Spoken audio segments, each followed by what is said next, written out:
अभी अभी इराक के मौसूल में यूएस इजराइल ने बमबारी की है। मौसूल के अल कयाराह में बमबारी से धमाके हुए हैं। ईरान समर्थित गुटों पर हुई है ये बमबारी। देखिए, ये ईरान समर्थित गुटों पर बमबारी की गई है। इस बमबारी में मौसूल के अल कयाराह में बमबारी की गई।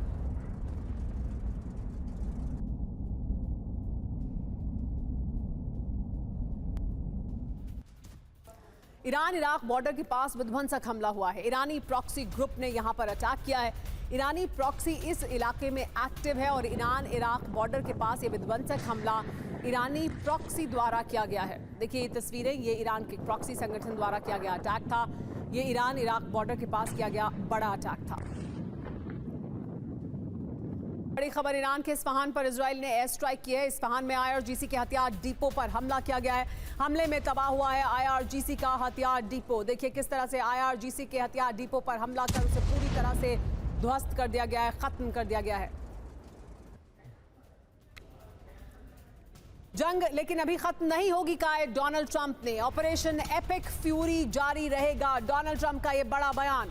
2 से 3 हफ्ते में ईरान पर भीषण हमला जारी रखेंगे, हमले करेंगे। ईरान ने अपने 45,000 नागरिकों को मारा है, ये बड़ा आरोप भी डोनाल्ड ट्रंप ने लगाया। यानी युद्ध अभी खत्म नहीं होने वाला है और भीषण हमले होंगे, ये साफ कर दिया है डोनाल्ड ट्रंप ने। अमेरिकी राष्ट्रपति डोनाल्ड ट्रंप ने एक और बड़ा दावा किया। ईरान में अमेरिका का अब तक का सफल ऑपरेशन रहा है। अमेरिका ने पहले भी कई जंगें लड़ी हैं।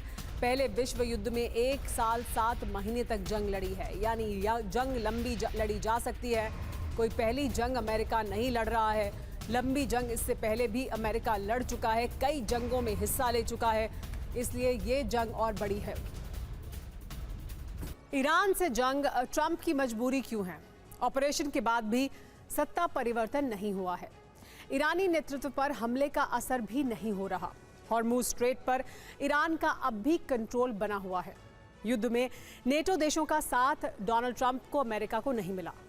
अमेरिका में ट्रंप के खिलाफ गुस्सा बढ़ रहा है। ट्रंप की नेट अप्रूवल रेटिंग में भारी गिरावट हुई है। अमेरिका में ईंधन के दाम तेजी से बढ़ रहे हैं।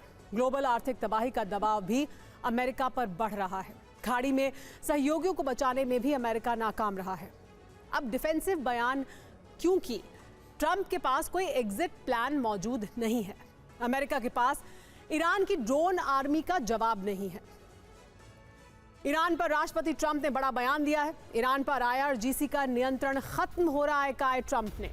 जंग में ईरान को स्पष्ट और विनाशकारी नुकसान होगा। अमेरिका जंग में जीत रहा है।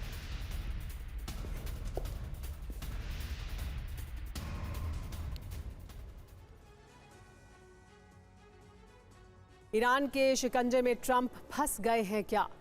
पहला टारगेट मिसाइल और ड्रोन क्षमता को खत्म करना था। दावा क्या है? 90% मिसाइल फैसिलिटी तबाह हो गई है। ड्रोन फैक्ट्रियों को खात्मा किया गया है। हकीकत यह है कि अभी भी मिसाइल और ड्रोन अटैक टारगेट पूरी तरह हासिल नहीं हुआ है। टारगेट 2 था ईरान की नौसेना खत्म करने का दावा। दावा यह है कि ईरान की नौसेना को भारी नुकसान हुआ है। 90% ईरानी वॉरशिप समंदर में नष्ट हो गए हैं। हकीकत यह है कि ईरानी नेवी का हॉर्मुज स्ट्रेट पर कब्जा है। अभी सवालों के घेरे में है ट्रंप का दावा। टारगेट 3 यह है कि प्रॉक्सी मिलिशिया को खत्म किया जाए। दावा यह कि इराक में ईरानी मिलिशिया पर हमले हुए हैं। लेबनान में हिजबुल्लाह ठिकाने तबाह किए गए हैं। हकीकत यह है कि हिजबुल्लाह के रॉकेट अटैक अभी भी जारी हैं। इराक में ईरानी मिलिशिया के हमले भी जारी हैं। चौथा टारगेट का ईरान का एटमी प्रोग्राम खत्म करना। दावा ईरान के न्यूक्लियर ठिकानों पर हमले किए गए।